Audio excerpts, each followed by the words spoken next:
There is a method that Japanese mechanics have been using for decades to stop engine oil leaks without replacing a single gasket. No expensive repairs. No engine teardown. No massive bills.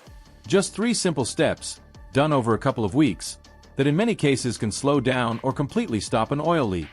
Now I know how that sounds. It sounds like one of those too good to be true tricks you hear online. The kind of thing most experienced mechanics would instantly dismiss. And honestly, I used to think the same way. But once you understand how this method actually works, it stops sounding like a gimmick and starts making real mechanical sense. Because this is not magic.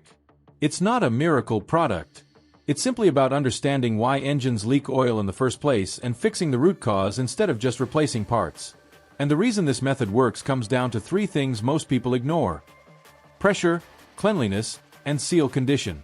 To really understand this, you need to look at how cars are maintained in Japan.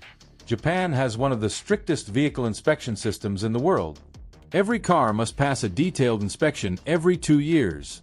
If your engine is leaking oil, even slightly, the car fails.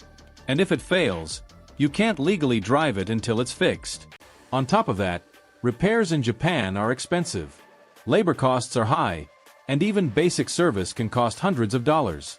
So instead of waiting for problems to appear, Japanese drivers and mechanics focus heavily on prevention.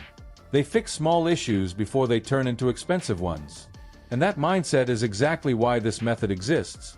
Now let's talk about what actually causes most oil leaks. When people see oil under their car, they immediately assume something is broken. A blown gasket, a failed seal. But in reality, most leaks are not caused by parts breaking.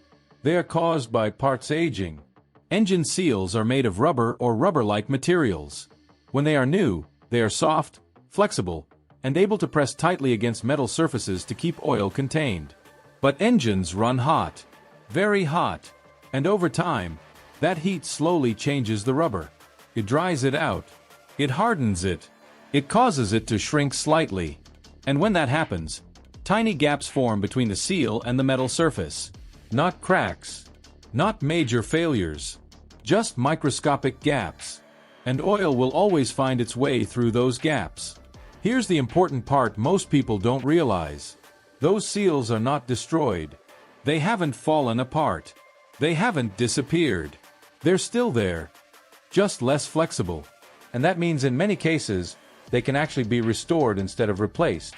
But before you even think about restoring seals, you have to fix something else first. And this is the step most people completely overlook: the PCV valve. PCV stands for positive crankcase ventilation. It's a small, simple component, but it plays a huge role in engine health. Its job is to release pressure from inside the engine by routing gases back into the intake system. When it's working properly, your engine maintains a slight vacuum. And that vacuum actually helps seals stay tight by pulling oil inward instead of pushing it out. But when the PCV valve gets clogged, everything changes. Pressure builds up inside the engine. And that pressure pushes oil out through every weak point. Even seals that are still in decent condition can start leaking under that pressure. That's why replacing the PCV valve is always step 1. It's cheap, usually under $15, and often takes just a few minutes to change. But it can make a massive difference. In some cases, just fixing the PCV valve alone can reduce or even stop a leak. Once that's done, you move to the second step: cleaning the engine internally. This is the part almost everyone skips, and it's one of the biggest reasons most quick fixes fail.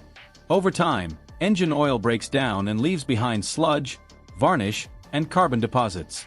These deposits build up on internal components, including around seals. And they create a barrier between the seal and the metal surface.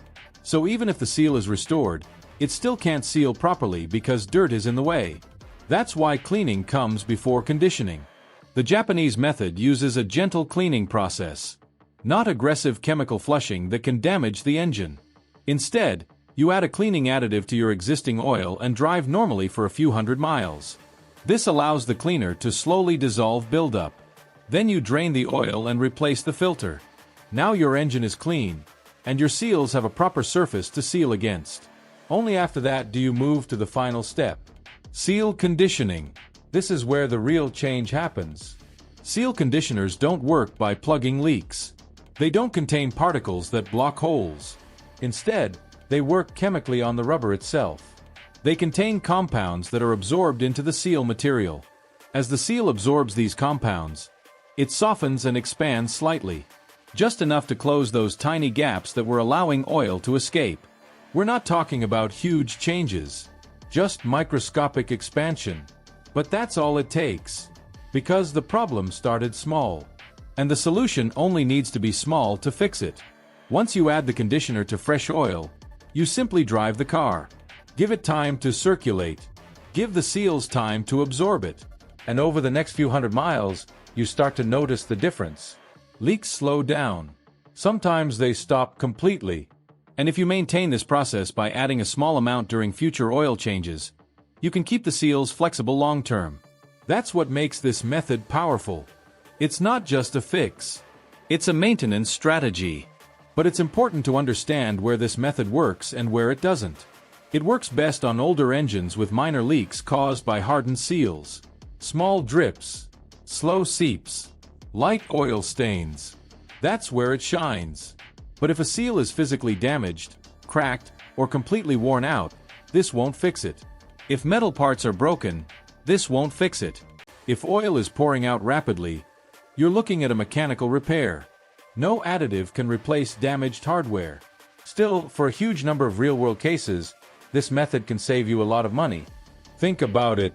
A typical gasket replacement can cost hundreds of dollars, sometimes over $1,000, depending on labor. This entire process can cost under $40. And even if it only delays a repair by a year or two, that's still a big win. But the real takeaway here isn't just the method itself. It's the mindset behind it. Most people wait until something breaks before they take action. But by then, the damage is already done. Japanese maintenance culture focuses on prevention. They control pressure before it causes leaks. They keep engines clean before buildup becomes a problem. They maintain seals before they fail. And that's why their engines last longer and perform better over time. At the end of the day, taking care of your engine isn't about chasing problems. It's about understanding them. And when you understand the root cause, the solution becomes much simpler. Take care of your car, and it will take care of you. And once you start thinking this way, you won't just fix problems. You'll prevent them from happening in the first place.